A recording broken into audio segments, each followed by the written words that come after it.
Welcome to Mom's Life Made Simple, the podcast for moms who want to go from chaos to calm, from overwhelmed to organized, and to find balance between family responsibilities and personal growth. I'm your host, Chanel Nielsen. Let's make mom life simple. Hey, you guys, it's Chanel Nielsen. Welcome to Mom's Life Made Simple. Today, we're going to talk about creating a vision in your mind and why it matters. Now, I want to say that I've heard all these things, right? Create a vision board, things that sort of sound a little woo-woo. And honestly, I didn't believe in them. And I think that what I was really missing is feeling and envisioning in my mind. Because here's the thing, you can do all those things. You can create a vision board. You can write a vision statement. You can do these things, but if you don't feel it, if you don't see it in your mind, it's actually not doing you any good. I remember when I was a missionary, I read this book. I'm actually rereading it right now called Drawing on the Powers of Heaven. And it said to keep your goal foremost in your mind and to just keep thinking about it and it will happen. So I remember riding my bike down the streets of Taiwan thinking 3 baptisms, 3 baptisms, 3 baptisms, just like over and over, just thinking this. And it was interesting because we did not get those baptisms. That was our goal for the month. And what else was going on my mind while I was thinking about that is this is so dumb. Like this isn't going to do anything, me just repeating this over in my mind, right? And so even though I was doing the action, I wasn't feeling the accompanying feeling. So what I want to talk to you about today, envisioning the life that you want, has a lot more to do with how you feel and what goes on in your mind than it has to do with what you actually do. That is where the disconnect was for me for a very long time. So I want to reference a book by Leslie Householder. Leslie Householder teaches on a lot of these principles that I'm going to talk about today. And she wrote a book called The Jackrabbit Factor. It is a parable. It's also a free download. If you guys want to get it, you can go to rarefaith.org and scroll to the bottom and you'll see all of her books that you can get as free downloads, which is awesome. So I'm going to just walk you through the storyline. So this story is about a man who's struggling really bad in his job. They're just constantly, their family just does not have enough money. It's a woman and a man and their little son. And no matter what they do, they can't seem to get ahead. Even if they try, like for example, his brother went and did this business and it was going really well for him. But when this man tries it, he doesn't make any money. Everything he tries falls flat. And the wife is just distraught and she's frustrated with her husband and she's fed up at not having enough money. And this man goes off and has an experience, which is maybe a dream. And in this experience, he's walking down a path and everyone on the path is collecting paper bags. In this paper bag is a half of a sandwich or a whole sandwich. And it's meant to represent your job, your salary, you're picking it up. But even after you eat it, you're still kind of hungry. It's nothing amazing. But he can see in the distance, just off the main path, people holding jackrabbits. And jackrabbits represent the dream, whatever that may be. Now, what happens through the course of this book is people use a lot of different methods to try to get jackrabbits. But finally, this man learns what it really takes to get a jackrabbit. And what it really takes is just to picture it in his mind to see so clearly that the jackrabbit is his. Once he sees that, he knows what to do. It becomes very clear to him how to get a jackrabbit. Getting that jackrabbit is the key to him for getting back home and to changing his life, right? To having the financial freedom that he wants. Now, it's a really good book. So if that has piqued your interest, go and check it out because there's a lot more to the story. But the part I wanted to talk about today is that idea of really getting clear and envisioning what you want and then trusting that if you're very clear on what you want, you'll be shown the steps and you'll figure out the way, you'll be given the way, I should say, of how to get there. Now, that's really different from what I've always done. I thought if I wanted to do something, then I need to make a plan with 10 steps and know every single step of the way, and it was all me, right? I have learned that yes, work plays into it. We have to work to get what we want. But more importantly than that is being very clear about what we want and having faith that if it's also what God wants, He is bringing that to you. And He will let you know what your job is and what you need to do in order to get that thing that you want.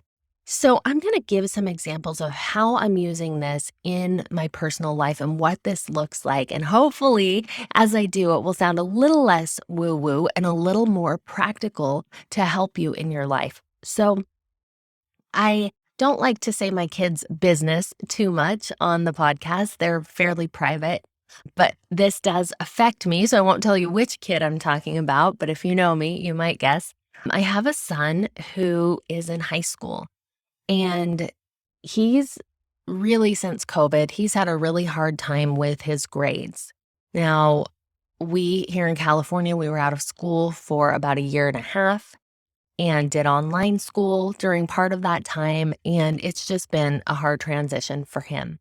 And whatever the reasons are, he has struggled to keep his grades where they need to be, to the point that we met with the counselor last week and he talked us through the options for this kid to graduate.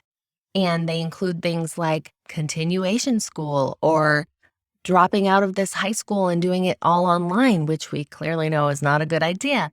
Or we looked into the GED, all kinds of things. Now, I want to tell you what I would have done in the past and what I have done in the past. When I see this son, I say, go do your homework. What are you doing out there skateboarding? Come on. You are so smart. You've got this. Please spend time. Do you want me to help you? I can sit with you and do your schoolwork. You know, all those things that we do as parents because we want this for them so bad. What I'm doing now is very different. I picture in my mind this son at our local high school walking across the field in his cap and gown. We did this just last year with my daughter, so it's pretty easy to envision this one. I picture where we're going to sit in the stands. I know that it's just after dusk when he'll walk across the field. I picture us just screaming and cheering and yelling his name and standing up. I feel that excitement and what that graduation ceremony means for him, for our family, just such a celebration. I feel it. And I spend time in this daydream regularly. I don't want to say every day, but regularly. Then I picture his friends coming over to the house. And we have the waterfall on the grotto out in the pool, and just a bunch of kids over in their swimsuits jumping off the grotto into the pool and yelling and congratulating Kyle. And we serve Chipotle to everybody. We get it catered, which is not something we ever do, but I'm so thrilled that he's graduating that that's what we do. And we have it decorated, and it's just this big party and this huge celebration.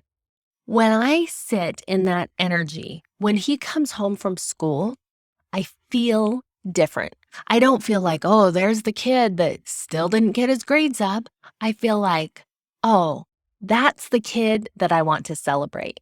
Now, he still has some things to figure out, and he's working on them, and I am here to support him, but it looks a lot different.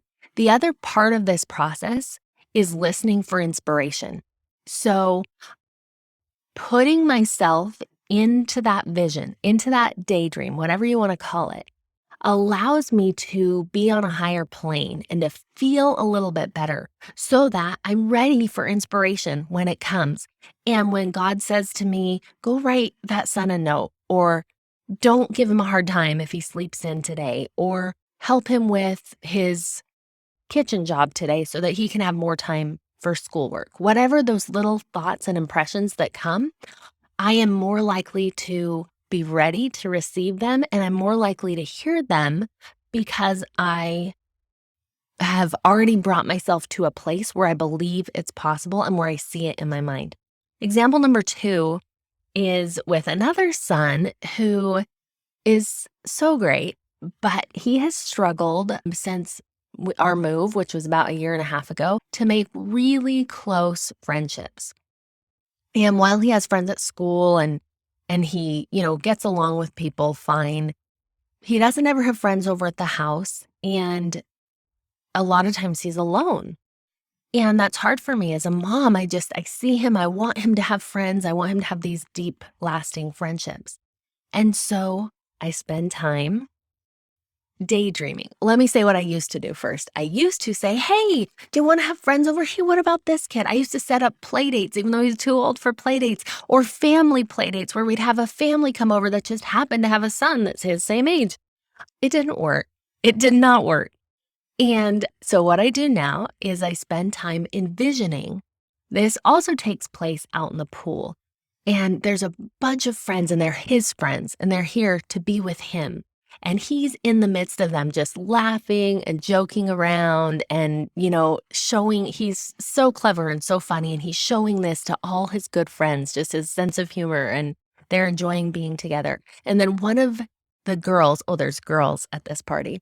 One of the girls comes over and says to me, "Oh, Tyler is so funny. We just love him. He's so great." And just talks to me about how great my son is. That joy that I feel allows me to just emanate. It's not that I'm saying anything different to him, maybe not doing as many forced trying to have friendships. I'm not saying anything different, but I feel different about it. Both of these allow me to just feel like, oh, they've got it. They've got it. And my part, if there is a part that I need to do, the Lord will tell me. He'll let me know. And I can just trust in that rather than try so hard to fix the situation. I also do this with my business. There are things that I want in my coaching business. There's a certain way I want it to grow. There's a way that I want it to look. And if I get caught up on meeting the milestones and doing these things and the way that I want it, I can get really frustrated. But if I stay in the vision of what it looks like to have this thriving group coaching business at the level that I want it to be at, then my daily actions are not done out of desperation. They're not done out of fear. They're done with this complete trust that I am being led along the path that I need to be on to have exactly the experience, maybe not the exact experience that I want to have, but the exact experience that the Lord wants me to have, which, guess what, is better than the experience I wanted to have in the first place. So the process is envision what you want. In the jackrabbit factor, that's a jackrabbit. Envision what you want for your family. Envision what you want for your business. Envision what you want to feel at the end of the day. What would a perfect day look like for you? Envision that. Sit with those feelings. Allow yourself to feel it. Get in that feeling. Daydream. Allow yourself to be there. And then you can be a little more calm. You can be a little more relaxed. You can listen and hear the next inspired steps. What do I need to do? Because there's a lot that we try to take on that's not our job. I remember a song growing up, Michael McLean's song. It's saying, "God, which part is mine? Which part is yours? Can you tell me one more time? I'm never quite sure." And this process allows you to stop doing God's part and to listen more clearly for your part. Those next inspired steps that you're given are sometimes not what you would expect. They're not it's not always linear. We don't always see oh, if I do this, then I'm going to have this outcome that I want. It doesn't always equal in our minds, if that makes sense. It doesn't always compute. We can't see the end from the beginning like God can. So, for example, I heard this example the other day and I thought this was really good. Maybe you are really wondering what to do in your business and you're just not sure what the next step is to grow your social media. and you've done this envisioning process and you're envisioning it just growing the way you want to, but you don't quite know what to do, and you get this inspiration, you should go take a bath. And you're like, okay, that has nothing to do with growing my social media, but you do it anyway. Well, every time you take a bath, you listen to a podcast. And so while you're taking a bath, you press play on the podcast, and it is just the next step that you needed on how to grow your social media. And as you're listening to this podcast, not only is it great advice, you feel like, yes, this is it. And this is the message I had for you. Another interesting way that this comes across is sometimes we get what we want, but not in the way that we expected it. So I have a mentor that I work with who really has some creative work she needs to do. And there are some things she wants to work on. And she just thought, well, I would just love to have some time alone, to spend just some days, even a couple of days alone to spend on these projects and to do the work that I need to do.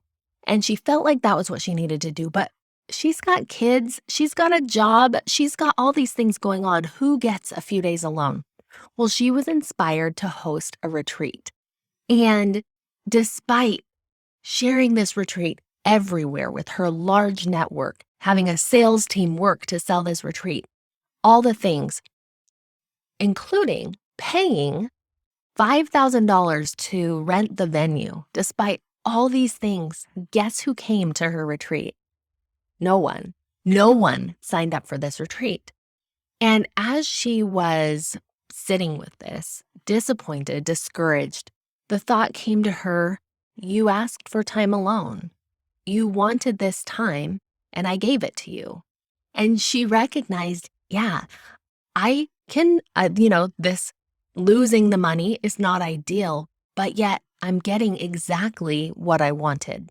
So sometimes what we get is exactly what we need, and the Lord has a plan for her to get that $5,000. In fact, some of it has already come to her already through other avenues that she wasn't expecting.